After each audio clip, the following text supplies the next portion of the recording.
Hello everyone. चलो, अच्छा, हमने लॉस ऑफ प्रॉफिट पॉलिसी के कुछ क्वेश्चंस करे थे पिछली क्लास में। आज आपको एक बड़ा इंपॉर्टेंट क्वेश्चन मैं कराने वाला हूँ। क्वेश्चन नंबर 24 इंपॉर्टेंट क्वेश्चन है। आज एक रीडिंग मारते हैं, फिर देखते हैं। Monalisa and company runs plastic good shop. Following details are available from quarterly sales tax return filed. आपको 2009, 10, 11, 12 की क्वार्टरली सेल्स दे रखी हैं। सेल्स फ्रॉम 16 सितंबर 11 टू 30 सितंबर 11, सेल्स फ्रॉम 16 सितंबर 12 टू 30 सितंबर 12, सेल्स फ्रॉम 16 दिसंबर 11 टू 31 दिसंबर 11, सेल्स फ्रॉम 16 दिसंबर 12 टू 31 दिसंबर 12. A loss of profit policy was taken for 1 lakh. Fire occurred on 15 September 12. Indemnity period was 3 months. Net profit was 1,20,000 and standing charges all insured amounted to 43,990 for the year ending 31st December 2011. चलो steps use करना शुरू करते हैं। मुझे बताओ, पहला step हमारा क्या होता है? पीरियड। कौन से पीरियड का क्लेम मिलेगा? तो इंडेमनिटी पीरियड और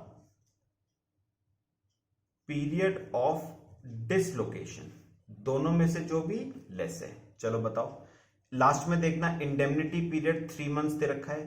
पीरियड ऑफ डिसलोकेशन के बारे में कुछ नहीं लिखा, तो 3 मंथ्स ही मान रहे हैं। तो क्लेम आपको मिलेगा for a period of 3 months. ये 3 मंथ्स कब से शुरू होते हैं? Beginning with the date of fire. Fire लगी थी 15 सितंबर 12 को, मतलब 16 दिसंबर 12 से लेके 15 दिसंबर 12 तक का क्लेम मिलेगा आपको इंश्योरेंस कंपनी से। सेकंड स्टेप, जीपी रेशियो निकालेंगे लास्ट ईयर का। सेकंड वाला फॉर्मूला बताना, net profit of last year, नीचे पढ़ो दे रखा है 1,20,000 plus insured standing charges of last year दे रखे हैं 43,990 divide by sales of last year. Last year कौन सा था? 2011, और 2011 की सेल्स ऊपर देखो दे रखी है 8,19,950 इंटू 100। तो सॉल्व करते हैं।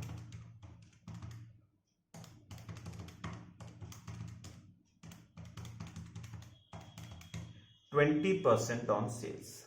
चलो, third, reduction in turnover. Formula, standard turnover minus actual turnover. ध्यान से देखना है। अच्छा, स्टैंडर्ड टर्नओवर कौन सा होगा? पिछले साल के इन्हीं 3 मंथ्स का टर्नओवर। पता है, इस क्वेश्चन में ना ये आपको स्ट्रेट फॉरवर्ड नहीं दे रखा है, थोड़ा सा आपको मेहनत करनी पड़ेगी। हेडिंग लिखना, स्टैंडर्ड टर्नओवर। अच्छा, स्टैंडर्ड टर्नओवर कौन से पीरियड का होगा? पिछले साल के यही 3 मंथ्स, मतलब 16 सितंबर 11 से 15 दिसंबर 11, इन 3 मंथ्स का टर्नओवर आपका स्टैंडर्ड होगा। अब आओ एक काम करो, नीचे पढ़ो क्वेश्चन के। सेल्स फ्रॉम 16 सितंबर 11 से 30 सितंबर 11 तक की दे रखी है 34,000। पहले तो ये कितने दिनों की सेल हो गई? 15 दिनों की सेल हो गई ना। हमें चाहिए 3 महीनों की। ये आपकी 15 दिनों की सेल हो गई। हमें और कितने पीरियड की चाहिए? 2.5 महीनों की और चाहिए। कौन से 2.5 महीनों की? अक्टूबर 2011 की, नवंबर 2011 की और दिसंबर के 15 दिनों की। अब सुनना, ऊपर देखो 2011 वाला कॉलम, आपको 1 अक्टूबर 11 से 31 दिसंबर 11 की सेल्स आपको दे रखी है 1,90,000। अब नोटिस करो, ये सेल तो हो गई 3.5 महीनों की, तो 15 दिनों की माइनस कर देते हैं। कौन से 15 दिनों की माइनस करोगे बताओ? 16 दिसंबर 11 से 31 दिसंबर 11 की सेल माइनस कर दो। नीचे दे रखी थी 16 दिसंबर 11 से 31 दिसंबर 11 की 60,000, तो ये आ जाएगा 1,64,000 स्टैंडर्ड टर्नओवर। 1,64,000। फिर आपको वो क्या कहते थे, अगर आपको टर्नओवर में कोई ट्रेंड नजर आए तो वो ट्रेंड भी एडजस्ट करना पड़ेगा। ऊपर देखो, ऊपर देखो, आपको 2009, 2010, 2011 की सेल्स दे रखी है। देखो कोई ट्रेंड नजर आता है? 9 की सेल थी 6,20,000 और 10 की हो गई 7,13,000, तो कितने का इंक्रीज आया? 93,000 का। डिवाइड बाय 6,20,000 इंटू 100, 15% का इंक्रीज है। ऐसे ही करो, 7,13,000 प्लस 15%, 8,19,950, तो 15% का अपवर्ड ट्रेंड है माइनस। अब ये सुनना, एक्चुअल टर्नओवर कौन सा होता है? एनी 3 मंथ्स का टर्नओवर इज योर एक्चुअल। निकालना पड़ेगा आपको, स्ट्रेट फॉरवर्ड दे नहीं रखा है। एक्चुअल टर्नओवर कौन सा होगा? एक्चुअल टर्नओवर 16 सितंबर 12 से 15 दिसंबर 12 का, इन 3 मंथ्स का जो टर्नओवर है दैट इज एक्चुअल। आओ जरा नीचे आओ, आपको 16 सितंबर 12 से 30 सितंबर 12 का टर्नओवर दे रखा है नील।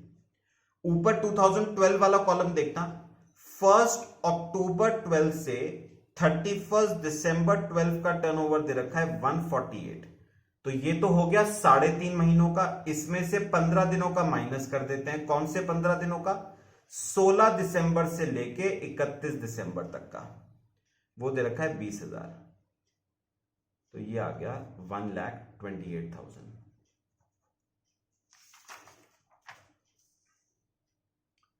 Actual turnover 1,28,000। तो सॉल्व करते हैं। 1,64,000 प्लस 15% माइनस 1,28,000, 60,600 का आपका बताओ क्या गया? Reduction in turnover. अब मुझे बताओ फोर्थ स्टेप क्या है? Loss of GP.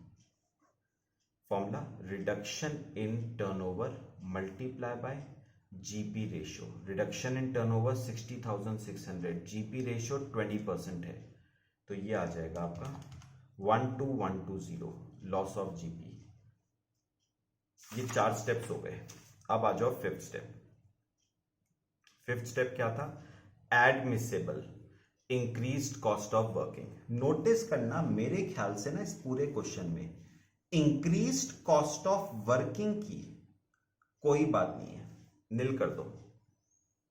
Sixth step, actual loss. अच्छा एक बात बताओ, एक्चुअल लॉस कैसे निकालते थे? लॉस ऑफ ग्रॉस प्रॉफिट 12,120, उसमें क्या ऐड करते थे? Admissible increase cost of working, वो है नहीं। माइनस करते थे सेविंग इन स्टैंडिंग चार्जेस, वो भी नहीं है, तो यही बन जाएगा actual loss. Seventh step, average clause. Average clause का formula, amount of policy is less than GP on annual turnover. मुझे बताओगे हमने पॉलिसी कितने की ली थी? 1 लाख की। इज लेस देन, जीपी कितना है? 20% ऑफ एनुअल टर्नओवर। अब सुनना ध्यान से, मुझे बताओगे ये एनुअल टर्नओवर कौन सा होगा? फायर की डेट से प्रीसीडिंग 12 महीने का टर्नओवर। फायर की डेट थी 15 सितंबर 12, मतलब पता है एनुअल टर्नओवर होगा 16 सितंबर 11 से 15 सितंबर 12 का टर्नओवर। ठीक है, चलो एक काम करो, जरा वर्किंग नोट बनाओ, एनुअल टर्नओवर निकालते हैं। अब एनुअल टर्नओवर कब से कब तक का? 16 सितंबर 11 से 15 सितंबर 12 तक का टर्नओवर करो। पहले 16 सितंबर 11 से मुझे बताओ 30 सितंबर 11 का कितना है? 34। फिर मुझे बताओ 1 अक्टूबर 11 से 31 दिसंबर 11 का कितना है? 1,90,000। 3.5 महीनों का हो गया, 12 महीनों का चाहिए। फिर 1 जैन 12 से 31 मार्च 12 का कितना है? 162। 1 अप्रैल 12 से 30 जून 12 का कितना है? 221। और फिर 1 जुलाई 12 से 30 सितंबर 12 का कितना है? 175। अब नोटिस करो, ये तो हो गया 12 महीने और 15 दिनों का, तो 15 दिनों का माइनस करेंगे। कौन से 15 दिनों का? 16 सितंबर 12 से 30 सितंबर 12 का माइनस कर देते हैं, और ये दे रखा है नील। करो 34,000 प्लस 190 प्लस 162 प्लस 221 प्लस 175, 7,82,000। और उन्होंने कहा था अगर कोई ट्रेंड है तो वो ट्रेंड एनुअल टर्नओवर में भी एडजस्ट होगा। 15% का ट्रेंड है, 1,17,300, 899,300 का एनुअल टर्नओवर आ गया। तो 20% ऑफ 899,300, तो 1 लाख इज लेस देन 179,860।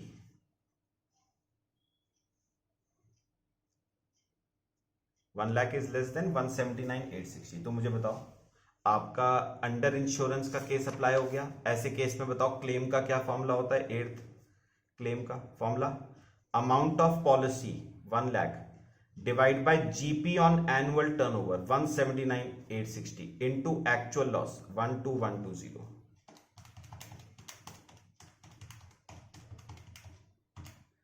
6739। तो क्लेम आपको इंश्योरेंस कंपनी से मिलेगा 6739 रुपीज का। ठीक है, चलो इंपॉर्टेंट क्वेश्चन है, वेरी वेरी इंपॉर्टेंट क्वेश्चन। चलो बाकी हम नेक्स्ट लेक्चर में डिस्कस करते हैं। Thank you.